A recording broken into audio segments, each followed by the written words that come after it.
Guhaye ikaze kuri Upwise. Igihe turi kumwe ndi IT Jado. Uyu munsi nje kukubwira cyangwa kukugezaho tekinoloji iri kuza muri iyi minsi.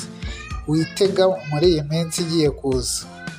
Tekereza ku isi aho imodoka zifata mu kirere, gari ya moshi zigenda mu kirere, tagisi ziguruka zigatwara abantu bava ahantu hamwe bajya ahandi.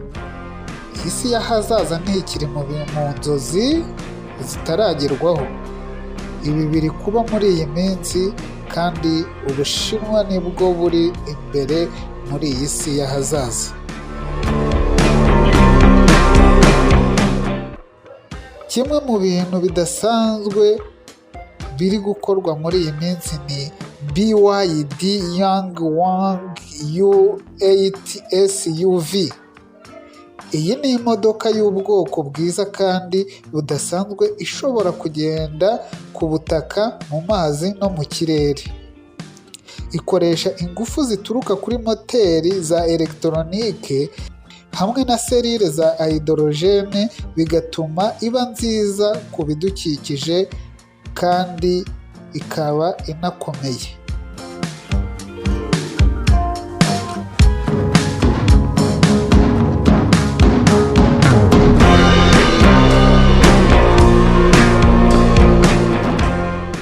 Ikindi gikorwa cy'ingenzi ni Skytrain. Uyu ni umurongo wa gari ya moshi uri hejuru mu kirere ugamije kugabanya umubyigano w'imodoka no kwangiza ibidukikije mu mijyi. Ukoresha ikoranabuhanga ryo kwiyongera mu kirere kugira ngo utembereze gari ya moshi ku muvuduko mwinshi, bigatuma iba nziza kandi ikaba itekanye.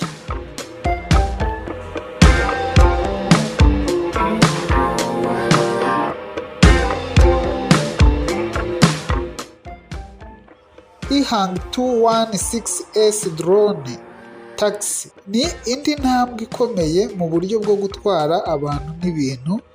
Iki gikoresho gishobora gutwara abantu babiri, cyiteguye gufata abagenzi mu ngendo z'igihe gito mu mijyi. Ikoreshwa n'ibikoresho 8 bya elegitoronike kandi ishobora kugenda ibirometero 50.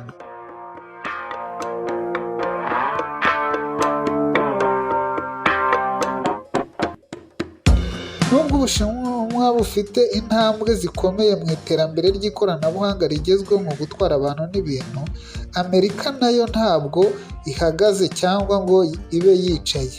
Amerika yo yibanda ku gukora imodoka za elegitoronike zifite imikorere myiza, zihendutse, zishobora kugurwa kandi zifite akamaro. Ahazaza h'uburyo bwo gutwara abantu n'ibintu ni heza kandi harategerejwe. Biragaragara ko Ubushinwa na Amerika byombi byiyemeje guhindura uburyo bwo gutwara abantu n'ibintu. Irushanwa ryabo rirakomeza guteza imbere ikoranabuhanga no gusunika imipaka y'ibishoboka. Ahazaza h'uburyo bwo gutwara abantu n'ibintu hari mu biganza byacu. Ese ni iki utekereza ku hazaza h'uburyo bwo gutwara abantu n'ibintu? Dusangize ibitekerezo byawe aho hasi muri comment section. Kandi ntiwibagirwe gukora subscribe kuri Upwise yawe kugira ngo ujye ubona ibiganiro byacu bikijyaho.